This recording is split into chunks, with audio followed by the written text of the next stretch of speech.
예, 여러분 안녕하세요. 마재강TV입니다. 정치 논평 시작을 해보도록 하겠습니다. 오늘의 정치 논평 어떤 소식들이 좀 들어와 있을까요? 그동안은 사실 정치 논평 매일 전해드렸어요. 그런데 이제 마재강TV에서 기획한 코너들이 여러 가지이기 때문에 뭐 자영업자 지역경제 활성화 이런 것도 있고요. 그리고 뭐 정치 토크 이런 것도 있고 앞으로 이제 또 선보일 코너들이 많습니다. 그래서 정치 논평을 매일 이렇게 좀 방송을 해드리는 건 힘들고 제가 그래도 한 2, 3일에 한 번꼴로는 소식들을 좀 모아서 뉴스 기사도 좀 브리핑을 해드리고 나름대로 이렇게 논평을 좀 하면서 방송을 계속 이어나가겠습니다. 자, 첫 번째 소식을 전해드리겠습니다.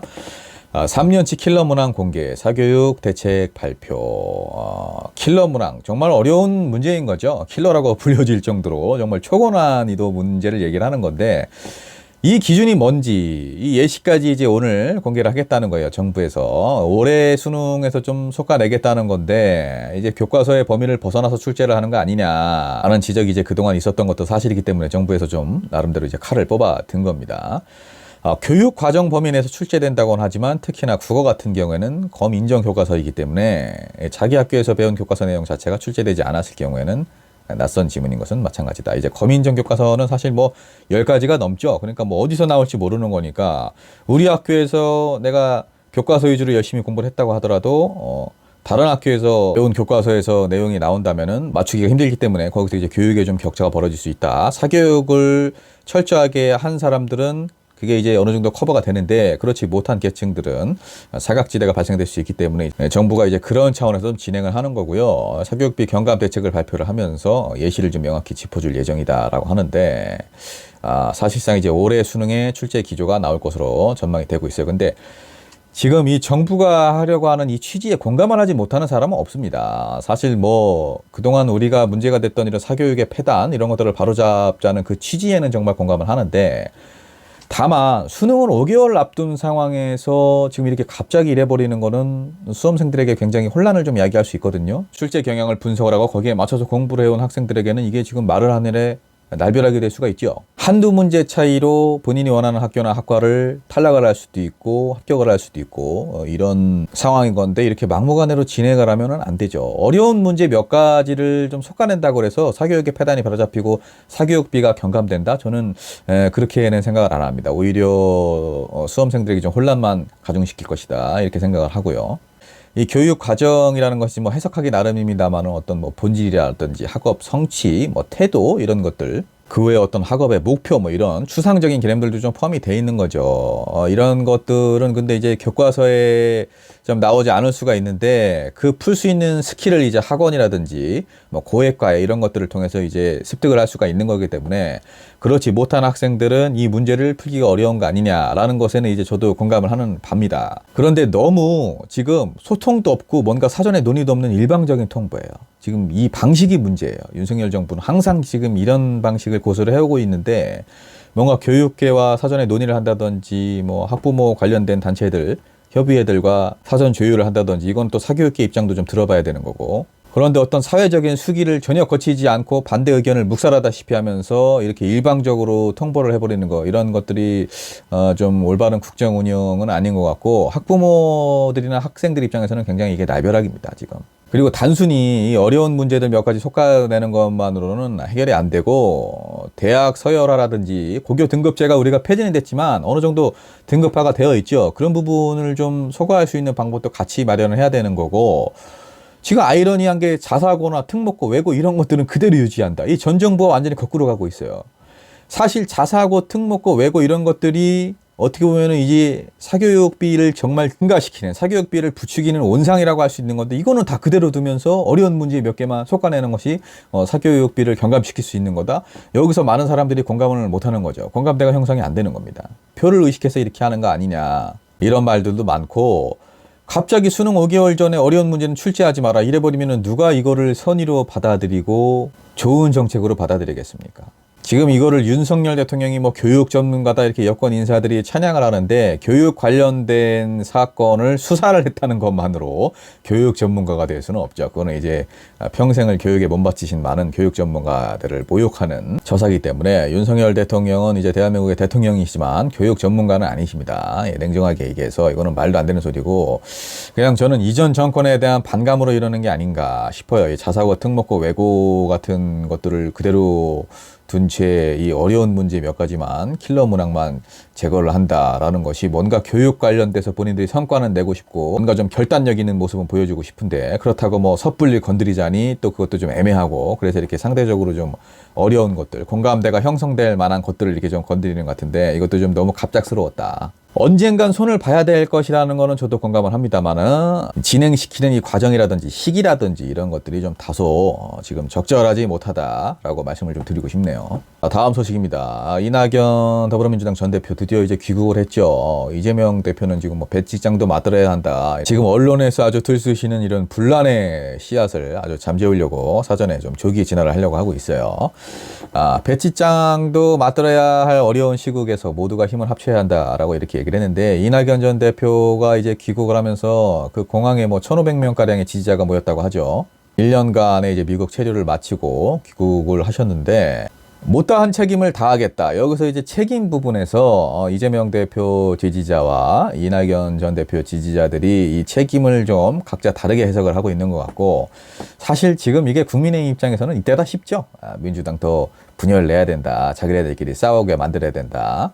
그래야 우리가 내년 총선 이긴다. 이렇게 생각을 하고 있을 텐데 우리가 여기에 놀아나면 안 됩니다. 지금 뭐 댓글 부대를 운영을 할 수도 있고 이렇게 지금 양쪽의 어떤 개파 지지자인 것처럼 이렇게 위장 행사를 해서 민주당 쪽에 침투를 해서 뭐 단톡방이라든지 뭐 SNS라든지 그런 데 침투를 해서 이렇게 악플을 달기도 하고 이럴 텐데 여러분들 유심히 보셔야 돼요.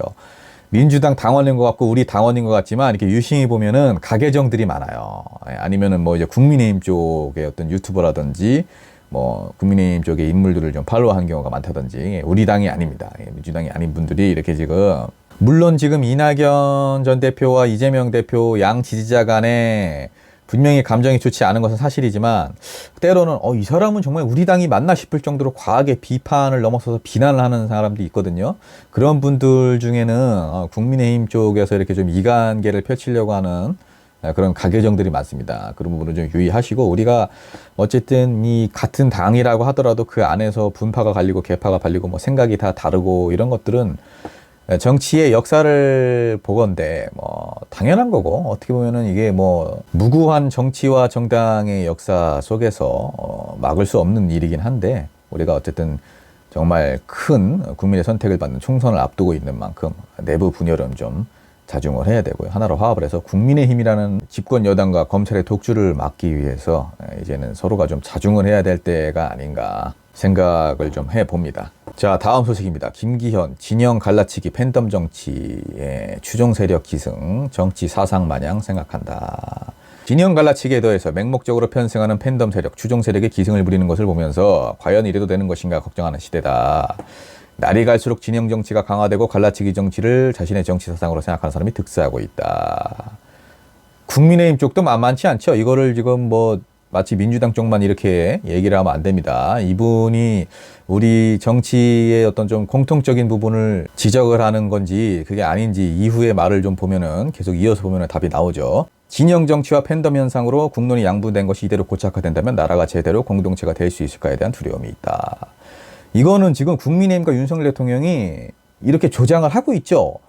국론이 양분된 것, 지금 제1야당의 당대표를 만나지 않고 있지 않습니까? 계속 1년이 넘어가고 있는 상황에서 단 한 번도 만나지 않았습니다. 야당에서 낸 법안은 사사건건 다 거부권을 행사하고 계속해서 하는 일이라고는 지난 정부 비판밖에 없는데 이게 어떻게 국론이 하나로 뭉쳐질 수가 있겠습니까? 대통령이고 집권 여당이 먼저 포용을 하는 자세, 대연정의 자세를 보여야 되는데 그런 게 전혀 없지 않습니까? 그러면서 지금도 또 입찬 소리만 하고 있어요.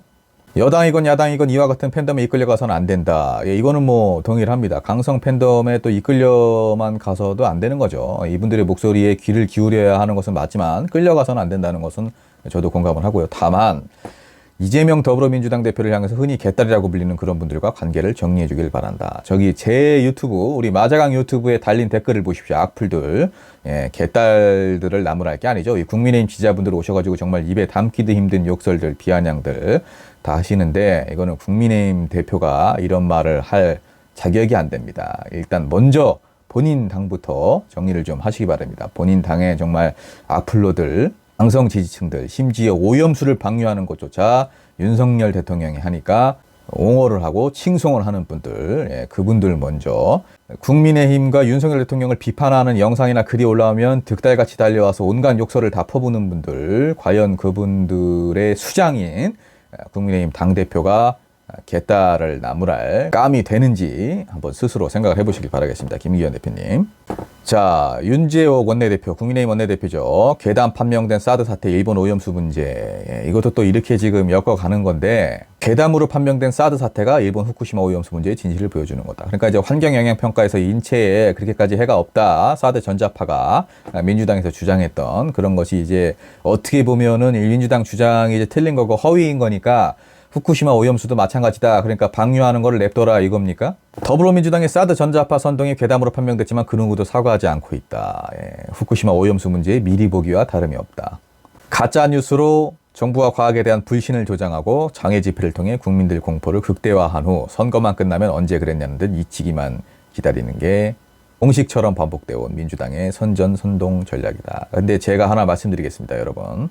이 오염수 관련해서도 국민의힘 지지자분들이 굉장히 악플을 많이 다시는데, 여러분들 이 오염수가 문재인 정부 때 이 얘기가 나왔을 때 국민의힘에서 어떻게 했습니까? 정말 엄청난 비난과 비판, 아주 난리를 쳤죠. 그런데 지금 정권만 바뀌었을 뿐인데 이 보수 정당 출신 대통령이 나왔다고 해서 그 입장을 손바닥 뒤집듯 뒤집습니까? 국민의 안전과 직결된 사항인데, 국민의힘이 예전에 비판했던 자료들, 오염수 관련해서 절대 안 된다라고 비판했던 자료들 제가 많이 갖고 있습니다. 그거 이제 조만간 풀 건데, 본인들이 한 말을 좀 책임을 지세요. 문재인 대통령이 대통령이던 시절은 오염수 방류가 절대 안 되는 거고, 윤석열 대통령이 대통령인 지금은 오염수 방류가 안전한 겁니까? 과학적인 거고, 말도 안 되는 얘기죠.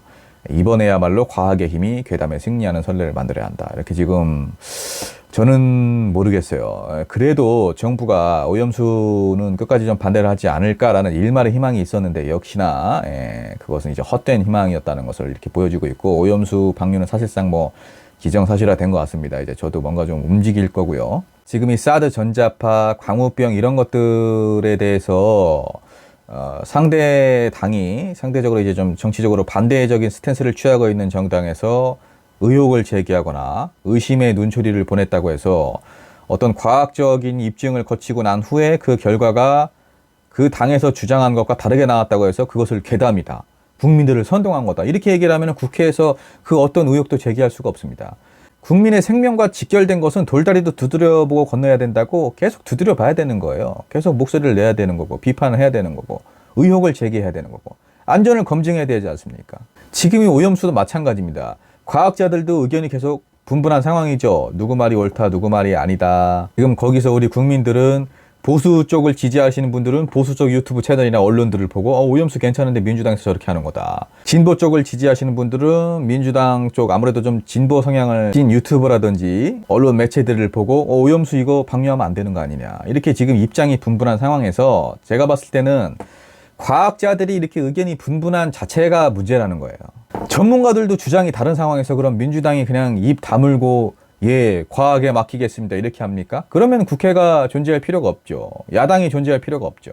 지금 이거를 자꾸 국민들과 야당의 어떤 의혹 제기를 괴담으로 몰고 가고 정치적으로 이렇게 프레임을 짜지 마시고 선동한다. 오히려 이게 선동입니다. 이렇게 하지 마시고 일본에 할 말은 하고, 지금 여러 우려의 목소리가 있고 국민 여론도 좋지 않고 과학자들도 의견이 분분한 상황이기 때문에 이거를 좀 보류를 해라 혹은 연기를 해라 라고 속 시원하게 말은 못하고 계속 일본 눈치만 보면서 이렇게 지금 너무나 무능력한 모습을 보여주는 거, 집권 여당에서 할 행동은 아닙니다. 과학을 너무 맹신을 해서도 안 되고 불신을 해서도 안 되죠. 그러나 과연 국민의힘과 집권 여당 그리고 보수 지지자분들, 만약에 지금 윤석열 정권이 아니라 이재명이 대통령이 돼서 이재명 정권이었다면 여러분들은 오염수 방류를 어떻게 받아들이셨겠습니까? 여기에 정답이 있다고 생각을 합니다. 자, 월요일 힘든 하루입니다. 직장인들에게는 하루 마무리 잘 하시고요. 마제강TV 보시면서 스트레스 좀 푸시고 세상 돌아가는 것도 같이 고민도 좀 해보시고요. 살기 좋은 세상을 만드는 그날까지 최선을 다하겠습니다. 마제강TV 구독 부탁드립니다.